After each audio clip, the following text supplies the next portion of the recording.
하겠습니다.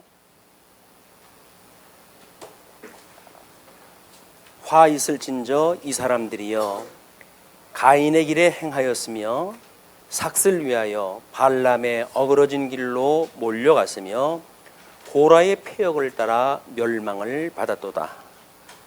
우선 11절 한 절 보시고, 우리가 지난 시간에 유다서를 공부하면서 유다는 예수님의 동생이라고 이렇게 이야기를 했어요. 그런데 우리 예수님께서 종말을 이야기할 때 이 주후 70년을 그 예루살렘 멸망을 예언했다 하고, 그다음에 우주적 종말을 늘 함께 취급을 갖다 했습니다.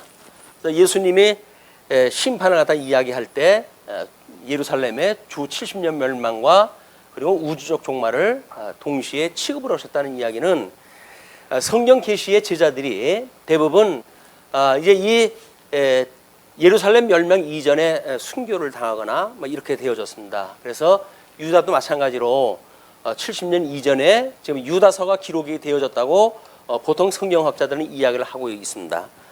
그 이야기는 유다서에서 지금 종말에 대한 것을 이야기하기 때문에 그렇습니다. 그래서 유다가 예를 들기를 이제 이스라엘 백성들이 광야에서 이 가나안 땅, 약속의 땅 가나안 땅에서 언약을 받았지만 애굽에 내려가서 400년 동안이나 종노릇을 하다가 그리고 하나님께서 은혜로 이들을 불러냈죠. 이것이 광야라고 이렇게 했어요. 광야 교회다.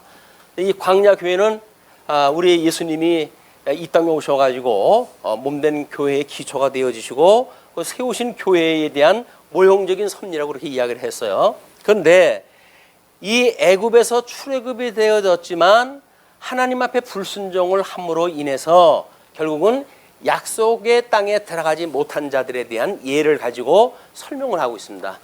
이 지금 하나님께서 우리는 구원을 받았어, 그러므로 하나님의 땅은 따놓은 당상이야 라고 말하는 소위 지금 8절에서 이야기하고 있는 꿈꾸는 자들에 대한 이야기입니다. 꿈꾸는 자들. 그 꿈꾸는 자들이라고 하는 그 이야기는 유다서가 이제 이 성경을 기록할 때에 물론 이제 영지주의자들을 중심으로 해가지고 예수 그리스도의 인성을 부정하는 자들, 그리고 자기네들이 어떤 그 계시를 중심으로 보는 것이 아니라 하나님의 말씀, 그 다음에 이렇게 성경이 지금 모형적으로 보여줬지만 이 성경이 보여줬던 이 계시, 이 내용으로 중심으로 보는 것이 아니라 소위 이 자들은 꿈꾸는 자들로 해가지고 자기네들이 특별한 어떤 지식을 받는다는 거예요. 그 특별한 지식을 받아가지고 지금 이 주님의 몸된 교회에 이 영지주의라고 하는 사상을 지금 전파하는 이단자들입니다. 이 이단자들의 특성은 하나님의 말씀을 철저히 왜곡시킨다는 이야기예요. 하나님의 말씀을 중심으로 보지 아니하고 철저하게 인간의 본성 중심으로 만들어진 일반 계시, 이것이 포함되어지는 것이 이제 허황된 교리 뭐 이런 걸로 이야기를 하는데, 소위 8절에서 이야기했던 꿈꾸는 자들에 대한 이야기입니다. 이거는 지금 하나님의 그 우리 이제 지난 시간에 언급이 되어졌지만 예수님이 이제 오시고 그리고 교회가 세워지고 그리고 이제 부분적으로 구약 성경을 가지고 예수를 그리스도로 증거하는데, 여기서 증거되어진 구약 성경에서 말했던 그리스도, 이것이 지금 육신의 몸을 입고 오셨던 이분이 그리스도다, 그 이야기 아닙니까? 예수가 그리스도라고 하는 것을 구약 성경을 들어가지고 설명한 것이 신약 성경의 내용이에요. 그런데 예수를 그리스도로 이 사람들이 믿지를 아니하고 엉뚱하게 다른 일반적 그 교소를 가지고 증거를 하기 때문에 예수님의 인성을 부정한다든지 예수님이 가지고 있는, 지금 우리가 유다서는 특별히 이 인성 중에 그 앞서에서는 예수 그리스도의 어떤 그 품이라고 하는 맥락으로 우리가 이야기가 되는데, 이 품이라고 하는 이 부분에서 인성을 부정하는 자들이 특별히 신분, 낮아지시는 신분과 높아지는 신분을 이해를 못했을 때 낮아지신 하나님에 대한 신분을 그들은 부정하는 이런 것들이 이들의 문제라고 그랬어요. 이제 유다서에서는 지금 그 우리 주보의 밑에 보게 되면 중보의 삼직을 통한 그리스도 증거가 마태복음에 이제 시작되어지는 주제거든요. 그러니까 중보의 삼직, 이 중보의 삼직을 부정하는 자들이에요. 왜 이들이 이 품위를 부정하는가? 그 이야기는 예수님이 하나님께서 중보자로서의 삼직을 수행하시기 위해서는 인성을 입으셔야 된단 말이에요. 근데 이 자들은 그런 걸 모르니까 어떤 철학적인 그런 교소를 가지고 결국은 예수 그리스도의 인성을 부정하고 자기네들만 부정할 뿐만이 아니라 주님의 몸된 교회에 몰래 들어와가지고 사람들을 미혹하는 거예요. 이런 자들은 뽑아내야 됩니다. 이 잡초 뽑아내듯이 뽑아내야 되는데 뭐 특별히 주님께서는 우리들한테 내버려 둬라, 그거 뽑다가 괜히 성한 곡식까지 뽑겠다라고 해가지고 우리가 일부러 뽑아내지는 않죠. 지네들이 질려 죽으면 죽어도 우리는 뽑아내지는 않습니다. 이단자들에 대한 이런 우리의 대처를 어떻게 할 거냐에 대한 이것은 하나님의 말씀 외에는 없어요. 하나님 말씀 외에는 뭐 이런 이상한 어떤 그런 논리를 가지고 말하고 하는 자들에 대해서 뭐 뽑아내고 자시고 할 것도 없습니다. 하나님 말씀을 강론을 하게 되면 그 말씀에 의해 가지고 이 말씀의 검이 그들을 심판하다 하시는 거예요.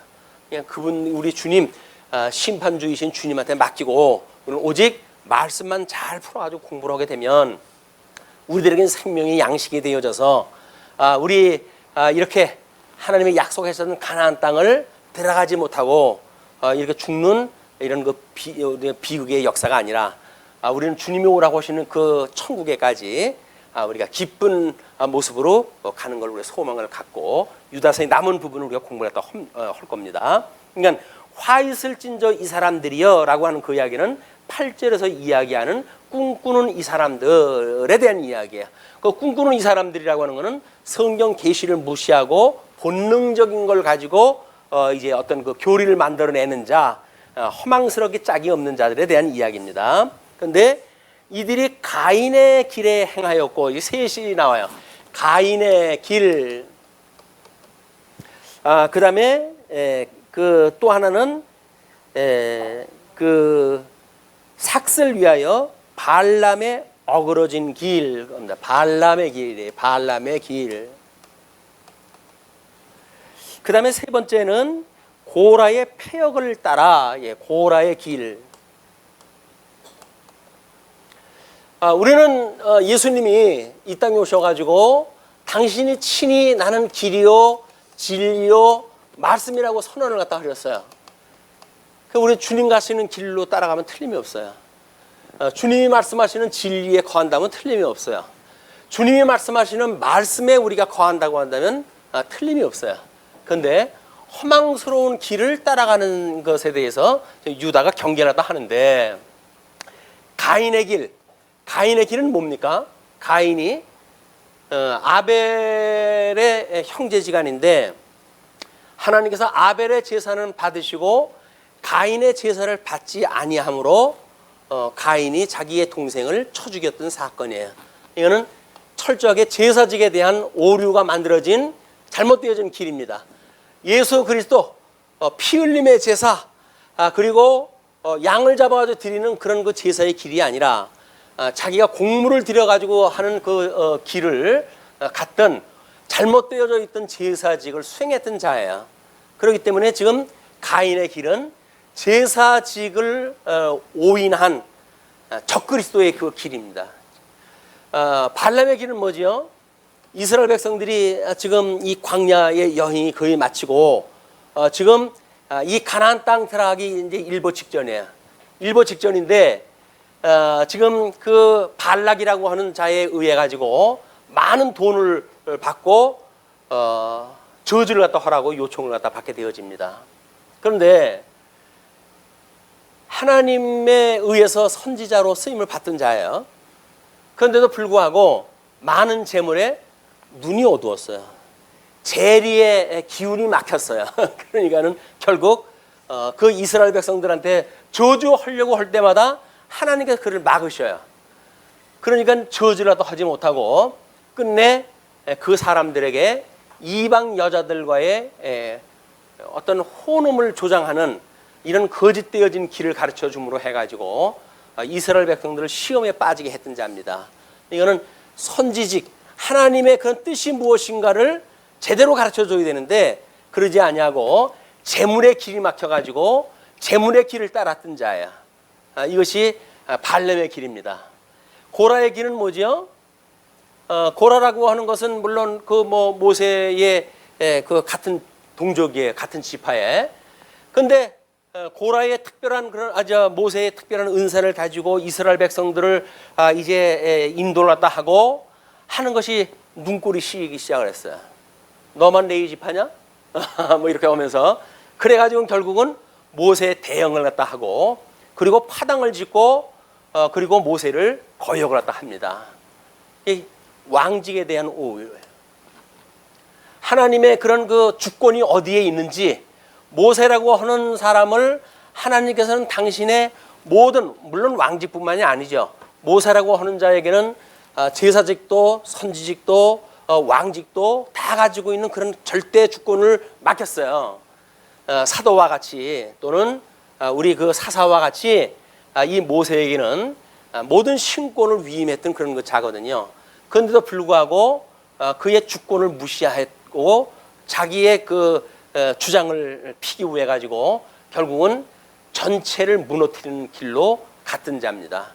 이것이 우리 삼직 중보자의 삼직을 오류했던 그를 왜 지금 유다는 이 세 사람의 예를 들어 가지고 잘못되어져 있는 예수 그리스도의 인성을 부정했던 자들을 표현하는가? 그 이야기는 품위에 대한 오해를 가지고 있는 중보의 삼직이라고 하는 이 중보의 삼직이라고 하는 것은 철저하게 하나님께서 친히 비하의 신분을 입지 않으면 인성을 입지 않으면 이루실 수 없는 일인 거예요.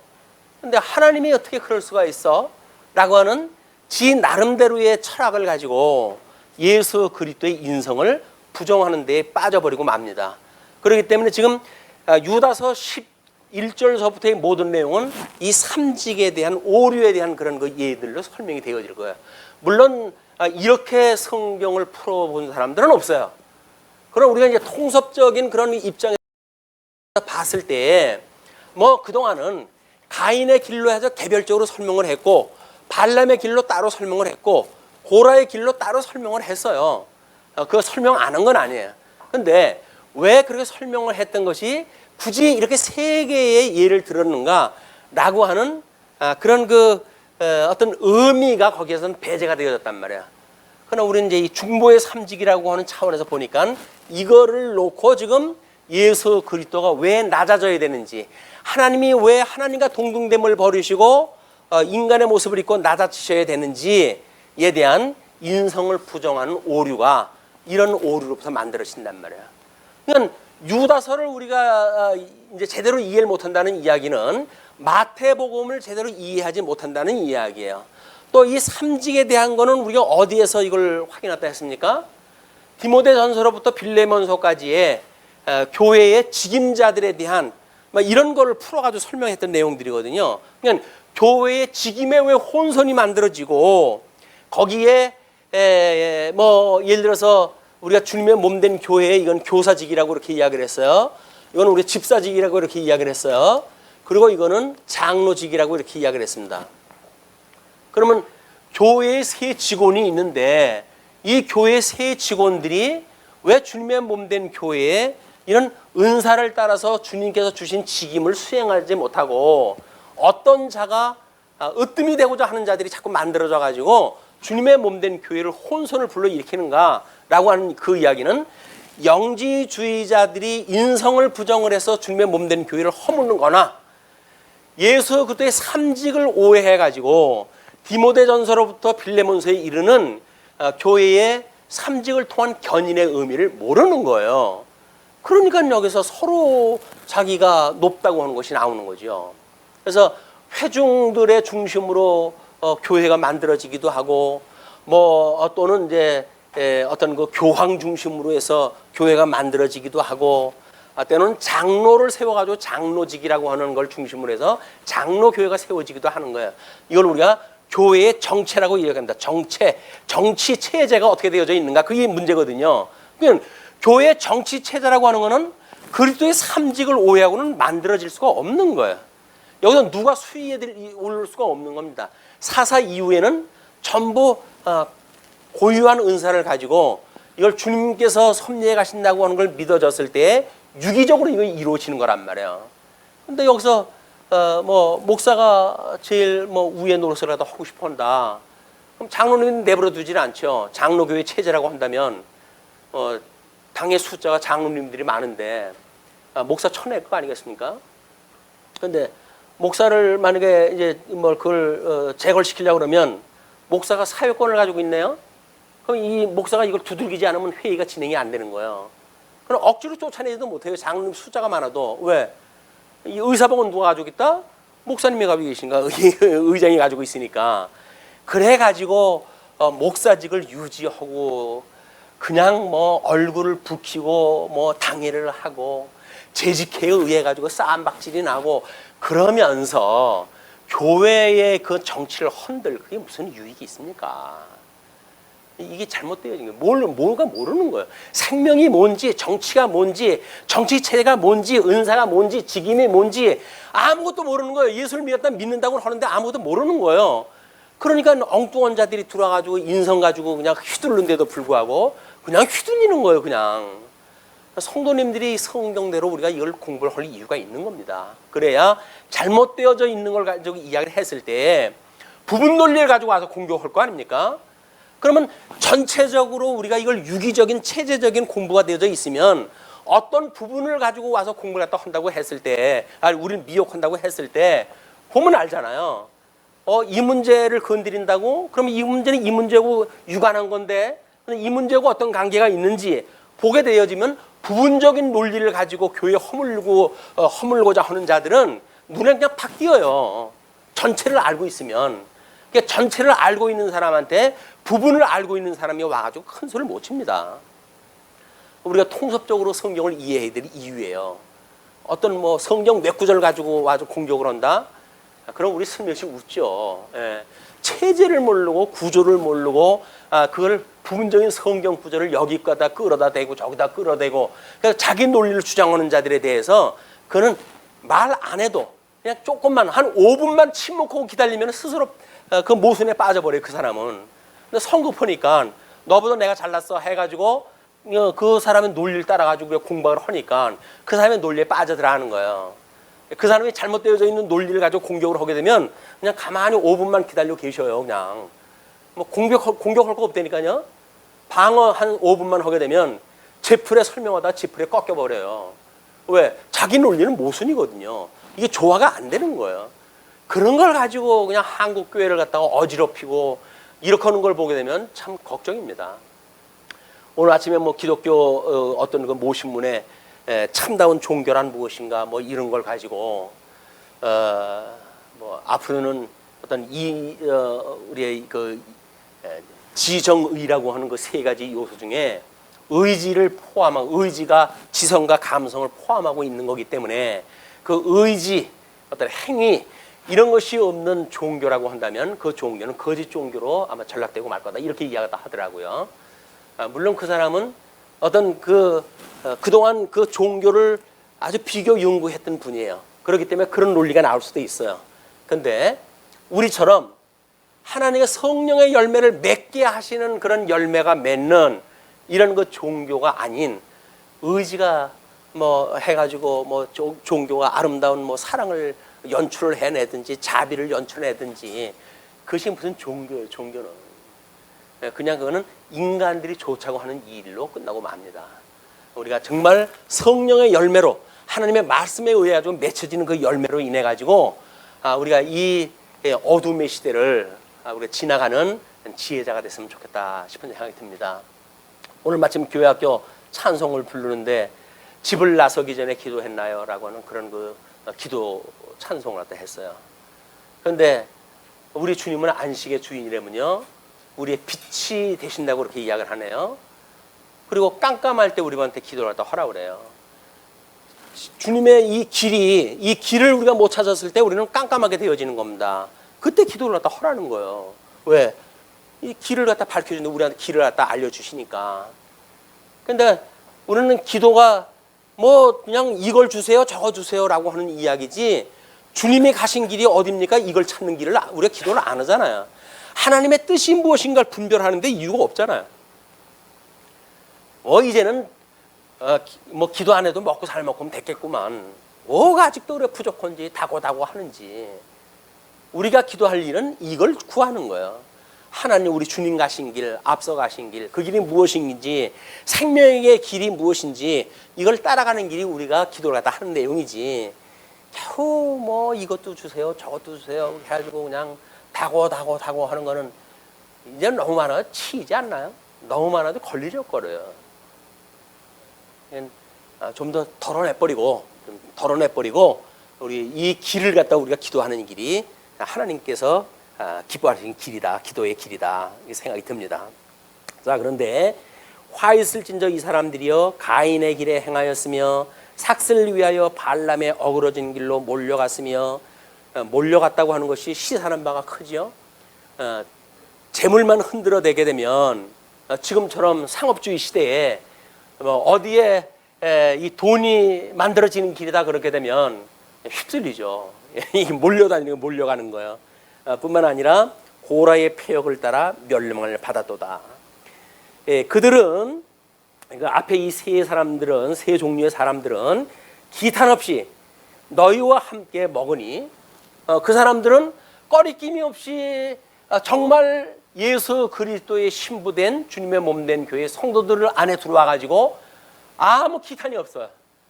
그리고 우리는 성찬을 함께 나눈대요. 그런데 너희의 애찬의 암초요. 이때 당시에 이제 이 성찬을 하기 위해 가지고는 이제 식사를 먼저 하고, 그리고 이 애찬 그 성찬을 통해 가지고 이 길을 우리가 예수님이 왜 죽으셨고 왜 부활하셨는지에 대한 의미를 깨닫는 그런 그 시간들이니까 그런 시간을 가졌는데, 이 인간들이 와가지고 애찬의 암초가 되어지는 거야. 그냥 있는 거 먼저 파먹겠다고 덤벼들고, 다른 사람은, 늦게 온 사람은 배고파서 먹을 것이 없게 만들어 놓고, 우리 고린도서 공부할 때 그랬잖아요. 이 사람들이 그런 일을 만들어 놓은 거예요. 누군지 와가지고 배려되어지고 배고픈 사람을 위해서 좀 남겨놓고 이러는 것이 아니에요. 그냥 지인만 생각하다 해가지고 그냥 집어삼키고 이렇게 되어지니까, 그들은 자기 몸만 기르는 목자요, 바람에 불려가는 물 없는 구름이요. 구름이라고 하는 거는 제법 뭔가 물을 품고 있어야 적당한 때 물을 빼려줘가지고 열매를 맺게 하고 그럴 거 아닙니까? 근데 바람에 불려가는 물 없는 구름 같아가지고 아무런 유익이 없어요. 물론 뭐 그것이 구름이 많아가지고 햇빛을 가려가지고 뭐 사람들한테 좀 등이 되는 그런 그 기회가 있을지 모르겠으나, 그것도 빛이 없으면 생명에 방해가 되어져요. 안개가 많고 구름이 많고 이런 날만 계속 되어지면 열매를 맺을 수가 없습니다.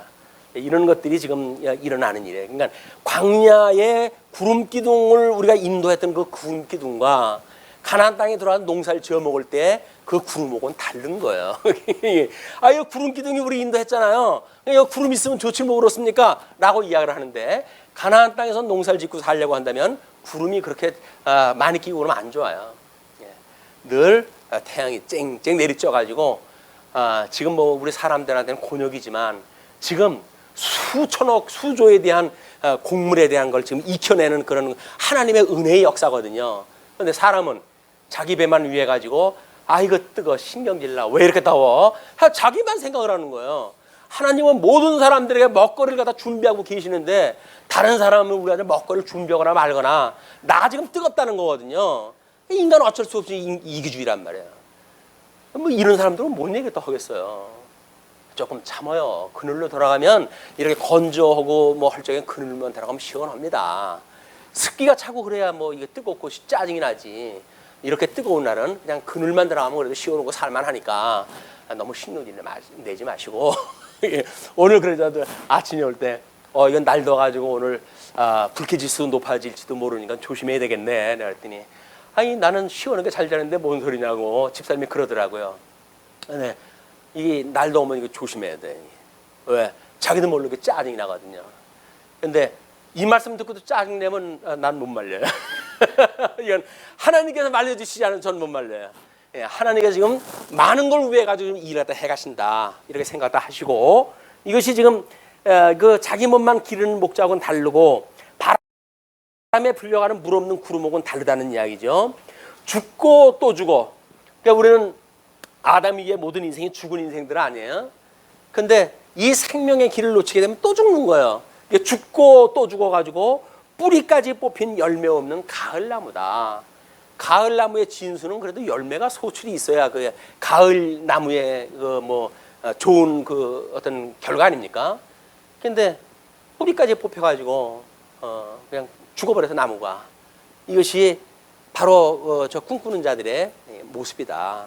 우리가 하나님의 길을 찾는 길이 어떠한 것인지, 그래서 정말 열매를 맺는 길, 이 길은 우리 여름 사경회 때도 확인했다 했지만 30배, 60배, 100배의 결실을 맺는 길, 그 길이었으면 좋겠습니다. 자기 수치의 거품을 뿜는 바다에 거친 물결이요. 바다의 파도가 없으면 사실은 바다의 그 어떤 그 뭐 해조류라든지 이런 것도 잘 자라지는 않는답니다.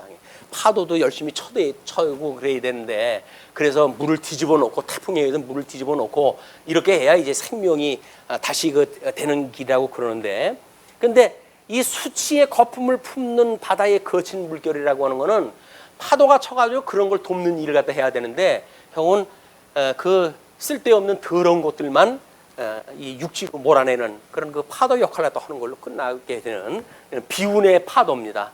이 파도도 예수 그리스도를 가르치는 파도가 있고 적그리스도를 가르치는 파도가 있어요.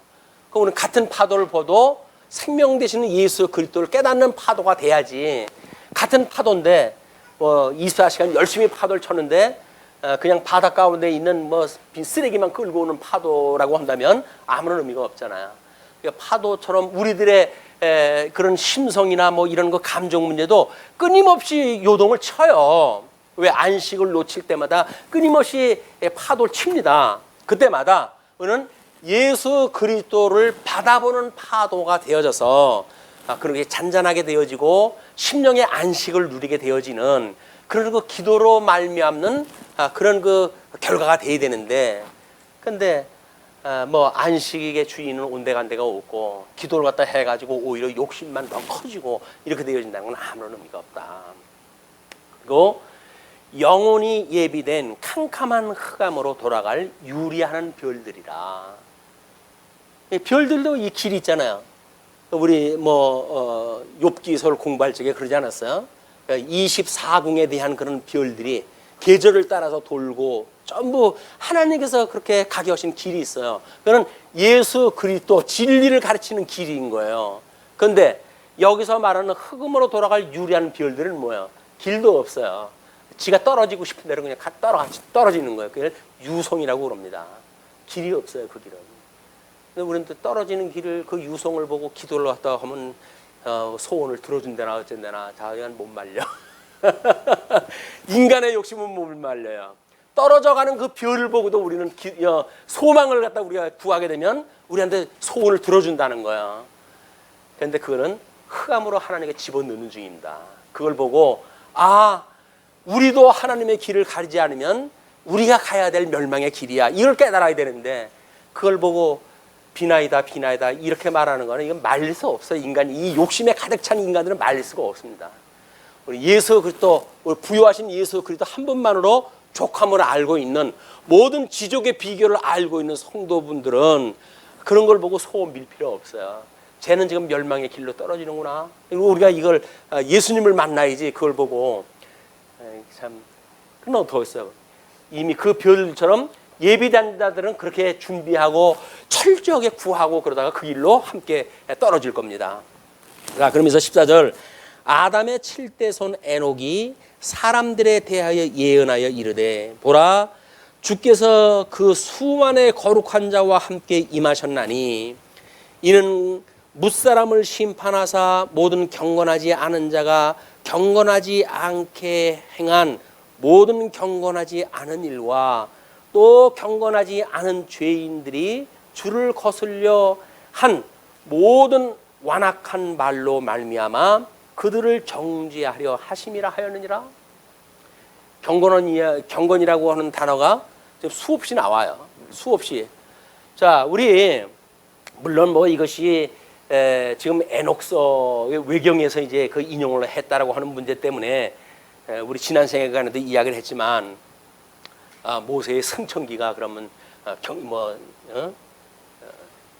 경전이란 말이냐, 우리 성경에서 말하고 있는 정경이란 말이냐. 마찬가지로 여기서 말하는 에녹서도 경전이란 말이냐. 왜 유다는 그 외경에서 이런 성경 구절을 인용했느냐라는 걸 가지고 시비를 갖다 걸고 있는데, 정경은요, 우리가 95년경에 요한계시록이 다 끝마쳤다고 그러지 않았어요? 기록이 만약에 95년경에 완성이 됐어요. 그런데 이런 외경이라든지 이런 문제로 혼돈이 하도 많아지니까 이 기록되어진 성경, 신약성경 특별히 27권에 관한 한 정경화 작업이 이루어진 거예요. 정경 사람 이름 아닙니다. 정경이 되어지는 그 과정을 겪어왔단 말이에요. 이것이 완성되어진 게 언제입니까? 397년에 와가지고 이것만 성경이야 라고 이야기가 되어진 거예요.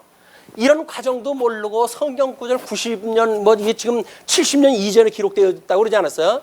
70년 이전에 기록되어진 걸 가지고 정경이냐 아니냐라고 이야기하는 그거는 역사를 모르는 사람들의 이야기예요. 정경이 완성되어진 건 397년이라니까요. 이때 당시에는 흔들 썼어요. 그걸 가지고 현재의 시각을 가지고 뭐 이쪽 어쩌니 저쩌니 하는 사람들은 유다가 지금 뭘 말하려고 하는 걸 좀 관심이 없는 사람들이에요. 이 길에 대해서는 관심이 없는 거예요. 무슨 길? 그 다음에 망하는 길에만 관심이 있는 사람들. 이 사람들은 정경 가지고 그런 거 가지고 시비 오는 사람들은 일체 말하지 마세요. 그냥 그렇게 믿다가 가라고 내버려 두세요. 생명에 대해서 뭔가 궁금하고 뭐 이게 아쉬운 게 있어야 복음을 듣고자 싶지. 복음에 대해서 관심이 없고 뭔가 시비만 걸려고 하는 사람들이 그게 생명을 추구하는 사람들이겠습니까? 아닌 거예요. 생명을 추구하는데 만약에 이런 오류가 있으면 내놓고 그렇게 비방하지 않습니다. 아는 사람한테 묻지요. 이게 왜 이랬습니까? 라고 묻지. 대놓고 정경이니 아니니 그렇기 때문에 성경은 가짜니 이런 쓸데없는 얘기를 안 한단 말이에요. 그 사람들은 다 여기서 그 꿈꾸는 자들과 동시에 다 망할 자들에 대한 그런 그 예표예요. 그런 사람들의 긍휼하는 마음이 들면 모를까 덤벼드는데 그거를 진리를 위해 가지고 뭐 우리가 어쩌고 저쩌고 하겠다라고 해가지고 1대1로 해가지고 논쟁 벌이고 그러는 건 쓸데없는 일이에요. 시간을 아껴야죠. 시간을 아껴야지. 그러자더라고 뭘 그 시간을 갖다가 그렇게 소진을 갖다 하고 살아갈 때 뭐가 있어요. 복음만을 증거해도 모자라는 시간들인데 쓸데없는 거 논리를 갖다 가지고 싸우는 자들한테 뭘 말을 갖다 합니까? 자, 그러면서 그러나 우리가 창세기를 공부할 적에 에녹이라고 하는 사람은 어떤 새로운 시작이라고 하는 그런 그 이름을 가졌다고 이렇게 이야기하지 않았어요? 새로운 시작이다. 이 사람은 에녹이라고 하는 사람은 새로운 시작이라고 하는 뜻을 가지고 있다고 이렇게 이야기를 했어요. 그런데 에녹은 죽었나요? 죽지 않았나요? 승천한 분이에요, 이게. 그런데 이 에녹이 아들을 낳았는데 그 아들이 이름이 뭡니까? 제일 나이가 많이 먹은 사람? 무두셀라예요. 무두셀라라고 하는 사람의 이 아들의 이름을 뭘로 지었어요? 그가 죽는 날, 이 무두셀라가 죽는 날 심판이 온다라고 하는 뜻이에요. 그가 오는 날 심판이 온다라고 하는 그런 그 뜻을 가지고 있는 이름이기 때문에 에녹은 무두셀라를 낳고 승천할 때까지 하나님과 동행했다고 그러잖아요.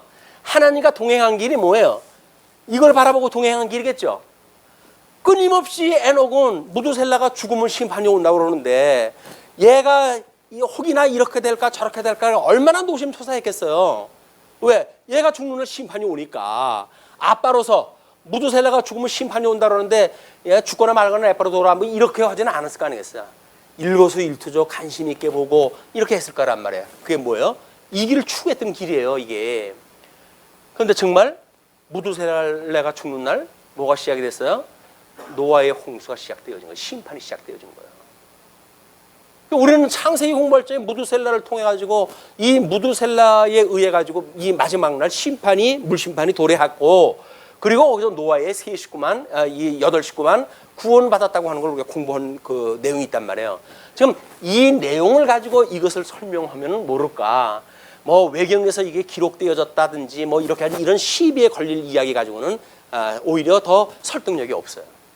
지금 그 노아의 이런 그 심판날 경건한, 왜 그 에녹이 경건의 삶을, 그래서 끊임없이 이 하나님 예수님과 함께 가는 길, 이 길을 추구하면서 경건을 갖다 추구했는가? 그 길이 어디예요? 광야 생활을 갖다 가나안 땅을 바라보고 살아가는 우리들의 길 아닙니까? 끊임없이 우리가 경건을 추구해야 될 삶 아닙니까? 이런 경건이 없으면 그럼 우리는 뭐로 되는 거예요? 여기서 그냥 되는 대로 사는 거죠. 뭐 나의 유익을 위해 가지고, 쾌락을 위해 가지고 저자들이 요구하는 것처럼 살자는 거 아니겠습니까? 그게 아니란 말이에요. 우리가 이 광야의 길을 사는 거는, 지금 이 길을 가는 것은 예수 그리스도를 인하여서 우리를 사랑하셨던 그 하나님을 경외하기 위한 거란 말이에요. 인생이 자기 쾌락을 위한 삶이 아니라 뭐를 위한 삶? 하나님을 영화롭게 하고, 그리고 자기의 쾌락을 위한 것이 아니고 우리 하나님 그분 한 분만으로 즐거워하는 삶, 이것이 인간의 이 본성이라니까요. 하나님께서 인간을 만들어낸 이유예요. 근데 하나님을 모르는 사람들은 어떻게 살겠다는 거예요? 자기 유익을 위해서, 자기 배를 위해서, 자기 쾌락을 위해서 살겠다는 거 아닙니까? 그건 경건하고는 아무런 의미가 없어요. 우리가 말하는 이 경건은 끊임없이 예수님이 가신 길을 확인하는 일들이에요. 우리 삶을 통해서 눈이 캄캄할 때마다 기도하세요. 왜요? 안식에서 우리를 안식에 이르는 빛을 보여주시니까 그 빛을 따라가는 길이란 말이에요. 왜 우리가 이렇게 살아가다가 깜깜하게 느껴집니까? 절벽처럼 느껴집니까? 길을 잊어버린 거예요. 이 길을 잊어버렸기 때문에 그래요. 길을 잊어버렸으면 길을 찾아야 되는데 그냥 어떻게든지 내가 가겠다고 해가지고 저 꿈꾸는 자들처럼 뭐 더듬어가지고 이게 아무 의미가 없다. 자, 그러면 이제 그 14절의 거는 충분히 이해를 하셨겠지요. 15절 그것도 마찬가지입니다. 무사람을 심판하사 모든 경건하지 않은 자가 경건하지 않게 행한 모든 경건하지 않은 일과 또 경건하지 않은 죄인들이 주를 거슬러 또 한 모든 완악한 말로 말미암아 그들을 정죄하려 하심이라 하였느니라. 결국 우리 에녹의 이런 그 경건한 삶, 이거는 꿈꾸는 자들이 자기의 쾌락을 위해서 추구하고 있는 예수를 우리가 따라가는 추구하는 이 길하고는 상관없는 그 길이다. 멸망하는 길이다, 그 얘기죠. 그러니까 이 사람들은 원망하는 자며 이 사람들은 원망하게 되어지는 거예요. 길이 깜깜하니까 어찌하여 우리를 이 길로 인도하였나이까? 어찌하여 우리를 광야에서 애굽에서 죽게 내버려 두질 아니하고 이 길로 인도해 가지고 우리를 갖다 이렇게 죽게 만듭니까? 이거 이해하는 거 아니에요? 12사람들 정탐을 다 시켜왔더니 아이고 우리들은 그들의 비유를 갖다 하게 되면 메뚜기 때만도 못합니다 라고 이해했다 하니까 아이고 나 죽었네. 보고만 듣고 이 사람들은 다 죽었어요 이미. 왜? 전투력 상실이에요. 전투력 상실. 전쟁을 하는데 사기가 이래가지고 전쟁이 되겠습니까? 오직 2사람만 아니라 하나님께서 언약을 하셨는데 하나님께서 인도하시게 되면 들어갈 수 있으리라 라고 하는 갈렙과 여호수아 2사람만 빼놓고는 나머지가 다 죽어버린 거예요. 다 죽어요. 자, 이제 여기서 지레 죽질 아니하고 소망의 길을 우리가 믿어진다고 한다면 우리는 우리에게 주셨던 이 어두워졌던 길, 잠시 놓쳤던 그 길, 그것 때문에 하나님을 원망하겠습니까? 아닐 거 아니에요. 여전히 우주 만물을 창조하시고 지금도 살아계셔서 만사와 만물을 언약대로 이루어가시는 여호와로 믿어지니까 그분 앞에 기도할 거 아니겠어요? 원망하는 사람한테 기도합니까? 원망하는 신한테 기도할 때요? 아니잖아요. 그럼 원망 안 할 거 아니겠어요? 그 하나님 앞에 원망하지 않는다고 한다면 우리는 기도할 거예요. 왜? 하나님은 대주제가 되신 분이니까 주님 나의 길을 인도하소서.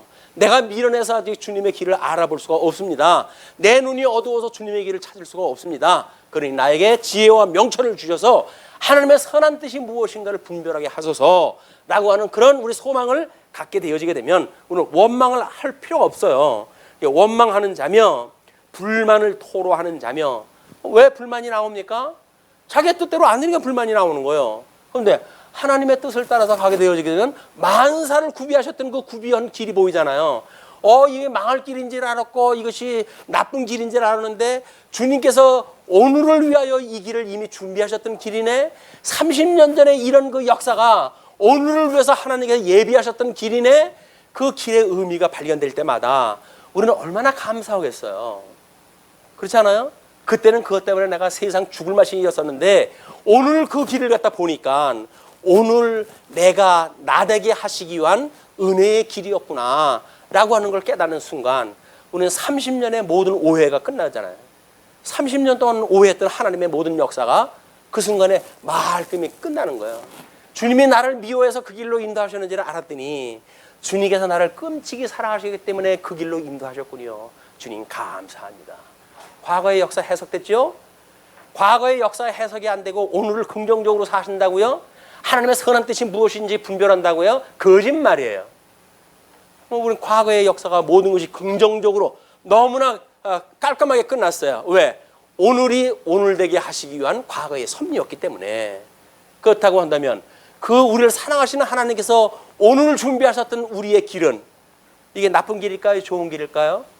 이걸 묻는다고 한다면 내가 유치원생이냐고 아마 화내실 거예요. 그렇잖아요?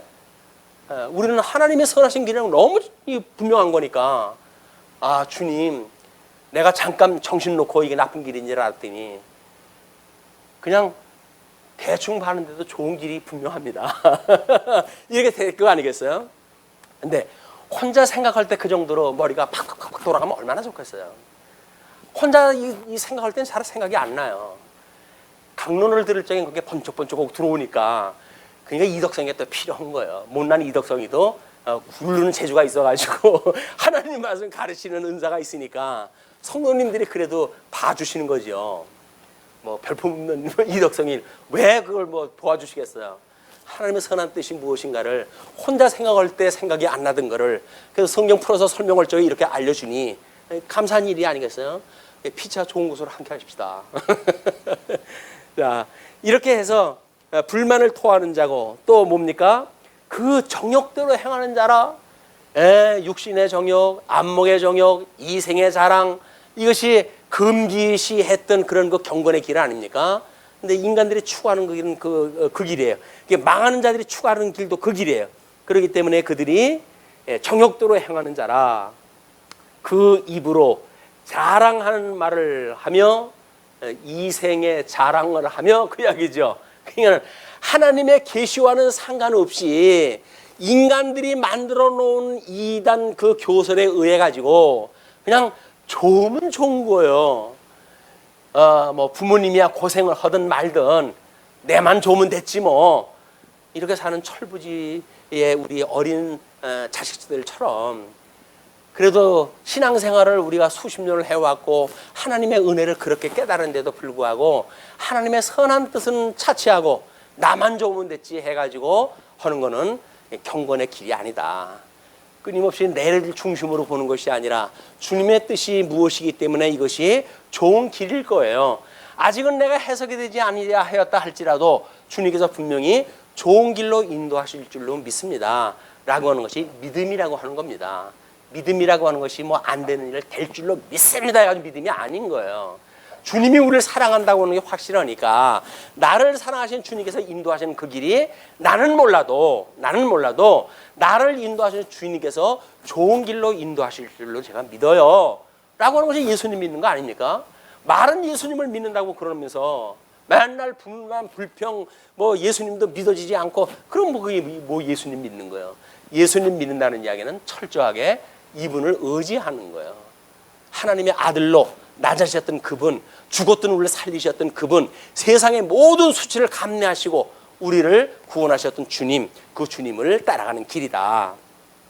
그걸 놓치게 되면 우리는 끊임없이 저 꿈꾸는 자들처럼 이익을 위하여 아첨을 하며 살아갈 거예요. 뭐만 생긴다고 한다면 우리는 물불 안 가리고 아첨을 하죠.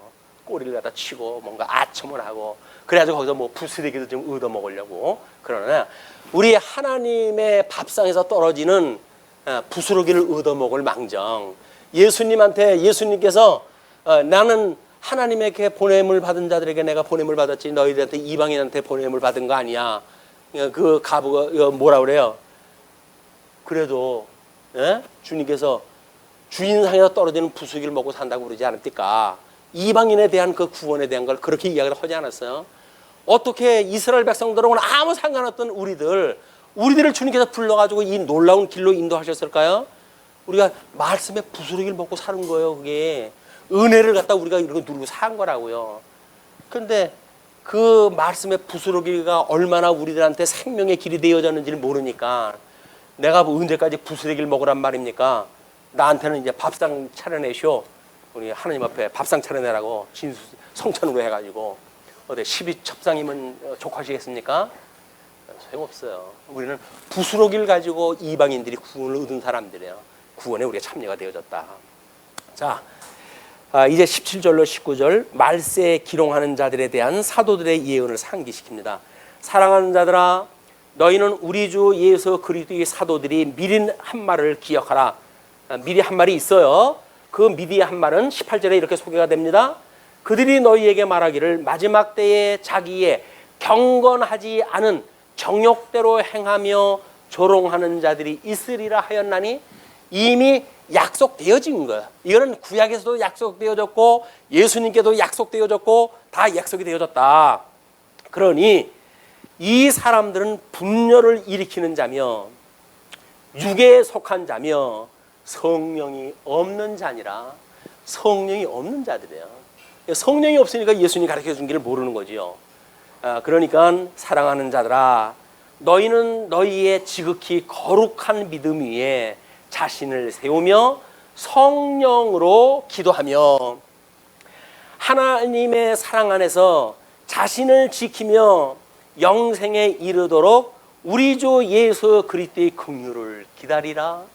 우리 이 긍휼을 우리 주님이 우리를 위해 가지고 하나님과 동등됨을 취하지 아니하시고 인간의 모습을 입고 천하였던 모습으로 오셨던 그분이 우리를 위해서 공생의 사건을 마치고 약속을 하시고 승천하셨으니 그분이 다시 오실 때 우리를 공격하던 모든 자들을 쓸어가 버릴 거니까 너희들은 그 예수님을 바라라. 소망을 갖다 하고 기다려라. 그런 그 이야기입니다. 그러니까 성령으로 기도하고 하나님의 사랑 안에서 자신을 지키며 어디에서? 하나님의 사랑 안에서. 하나님이 우리를 사랑하신다고 하는 것은 우주 만물이 깨지는 것보다 더 확실한 거니까 그런 사랑 안에서 그 자신을 지키고 영생에 이르도록 우리 주 예수 그리스도의 긍휼을 기다리라. 우리 인사말을 할 때 뭐가 들어왔다 그랬어요? 긍휼과 평강과 사랑을 이야기를 했잖아요. 그 긍휼, 첫사랑의 그 긍휼, 그걸 놓치지 말고 그거 끊임없이 붙들고 있어라. 그 이야기예요. 자, 그러면서 22절부터 20절에서부터 이제 그 23절까지인데 믿음 위에 굳게 설 것과 형제의 구속을 권면하라고 이야기를 했어요. 어떤 의심하는 자들을 긍휼히 여기라. 그 의심하는 자들, 이런 그 말씀을 의심하는 자들이 있거든요. 아니 정말 그 길이 가면 되는 것 같아요. 망할 것 같은데 이거 가도 돼요? 라고 이야기를 하잖아요. 그런 사람들을 긍휼히 여기래요. 불쌍히 여기래요. 왜? 믿음이 없어서 그러니까. 사랑 안에서 하나님께 주시는 긍휼이 없어서 그러는 거니까 그들을 긍휼히 여겨라. 어떤 의심하는 자들을 긍휼히 여기라. 또 어떤 자를 불에서 끌어내어 구원하라. 불같은 시험에 빠져져 있는 사람들이 있잖아요. 그 사람들 구원하는 이야기는 뭐예요? 그 사람들 구원하는 이야기는 빛을 소개하면 돼요. 구원자인 예수 그리스도 소개하면 되는 거예요. 이 뜨거운 지옥불에서 구원하는 방법밖에 이 길밖에 없다니까요. 그 사람들한테 내가 살아봐서 아는데 라고 하면 자기 경험 얘기하면 안 돼요. 자기 경험처럼 주관적인 게 어디 있습니까? 거기다 내가 살아봐서 아는데 내가 이럴 때 어떻게 이 위기를 극복했는지 알아?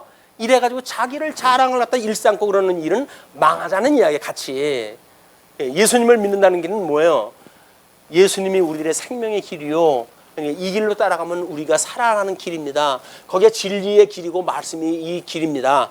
우리가 이 길을 따라가면 돼요. 예수님을 따라가면 됩니다. 이분에 기록되어진 것이 성경이고 이것이 기록되어져 있는 것이 진리의 말씀이에요. 그러니 성경을 공부하십시다. 하나님의 말씀을 상고합시다. 라고 하는 걸로 해서 그 길이 제시가 돼야지 쓸데없이 무슨 요즘 말하는 것처럼 그냥 얼마나 그 학술적으로 해가지고 그 위안 줄 이야기들이 많습니까? 요즘 힐링 대세의 시대 아닙니까? 힐링 대세에 농담해가지고도 사람들 기분 좋게 만들고 해가지고 힐링을 이루어가는 사람들이 있잖아요. 요즘은 그 방송에서 반말짓거리 해가면서 우스갯소리 해가고 그러면서 힐링을 또 하는 친구도 있고 그러던데 좀 사기꾼이에요, 사기꾼. 여기만 진정한 길입니다. 예수 그들 증거하지 않은 모든 힐링들은 거짓이에요. 그냥 그렇게 살다가 그대로 죽는 길입니다. 잠시 고통을 잊는 마약 같은 건지는 모르죠. 왜? 낄낄거리다 잊어버렸으니까. 고민을 갖다 하고 있다 낄낄거리다 고민을 잊어버렸어. 그러니까 마치 그것이 고민이 해결된 것 같죠. 그 고민은 그대로 있는 거예요. 그대로. 근데 우리는 고민이 해결됐다고 믿어지니까 힐링됐다. 기분 좋다. 기분이 뭐가 좋아요. 5분만 지나가면 현실만 돌아오게 되면 깜깜절벽이 그대로 들어오는데 소용없어요. 빛 대신 예수 그들을 만나는 길, 이것이 집을 나서기 전에 기도하는 우리의 자세입니다. 우리 어둠을 만났을 때 무슨 기도를 하시나요? 우리 예수님이 안식의 주인이라고 믿어지시나요? 그래서 우리의 생명으로 인도하시는 길이라고 믿어지십니까? 그러면 그분의 어떤 뜻을 따라서 우리가 기도하는 거예요. 그리고 끝으로 24절로 25절 거기까지 했나요? 아니네. 그 23절에 불에서 끌어내어 구원하라. 또 어떤 자를 그 육체로 더럽힌 옷까지도 미워하되 두려움으로 긍휼히 여기라. 옷까지 이 껍데기, 빈 껍데기를 가지고 살아가는 그런 그 사람들에 대하여 그에게 육체로 더럽힌 옷, 자기의 쾌락을 추구하고 살았던 이런 것들도 미워하되, 그런 건 우리가 경계를 갖다 하고 미워해야 되는 거예요. 세상 다 그런 거지 뭐.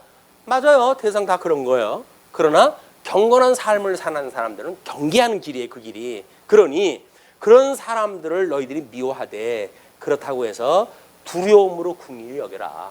그 동화되지 말고 또 긍휼히 여긴다고 해가지고 측은지심 때문에 그냥 그 쾌락의 길로 거치 빠지지 말고 그런 거는 경계를 갖다 하고, 그리고 그런 사람들을 긍휼히 여겨라.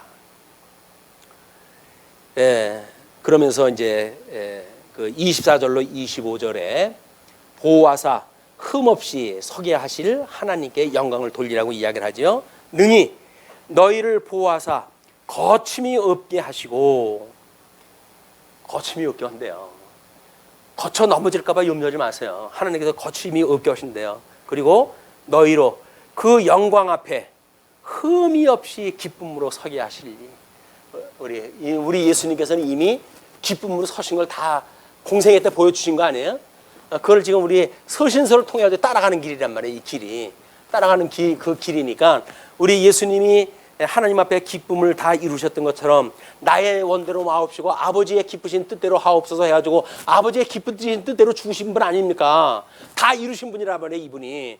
그분을 따라가기만 하면 되어지는 길이에요. 그러니까 그 하나님께 우리 주 예수 그리스도로 말미암아 영광과 위엄과 권력과 권세가 우리 예수 그리스도로 말미암아 이분을 보내신 하나님,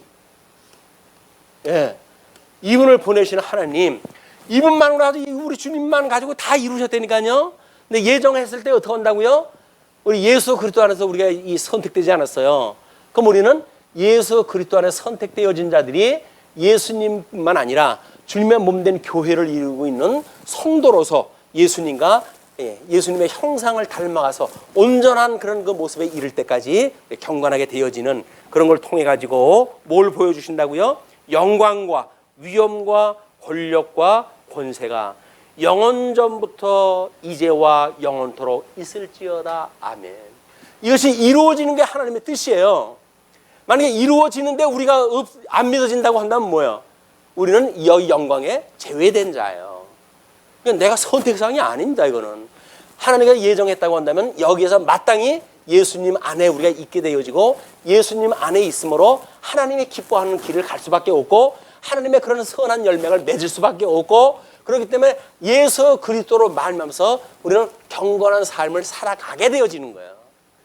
어떤 자처럼 무슨 의지가 있는 종교만이 참다운 종교라고? 아니에요. 우린 죽어서 없고 오직 예수 그리스도만 있는 곳, 참다운 종교입니다. 참다운 기독교, 여기는 성도가 살아있으면 안 되는 거예요. 다 그리스도 안에 죽어야 돼. 오늘 이후 다 죽으십시다. 오직 예수 그리스도만 살아계셔서 예수 그리스도 안에 이제는 내가 살아있는 것이 아니라 예수 그리스도 안에 살아있다고 하는 것을 시인하는 우리 삶이 되어졌으면 아마 이런 그 뜨거운 우리 여름 아마 능히 거칠 것이 없는 하나님 앞에 상쾌한 여름을 만날 수 있으라고 드립니다. 기도하시죠. 자비로우신 하나님 아버지,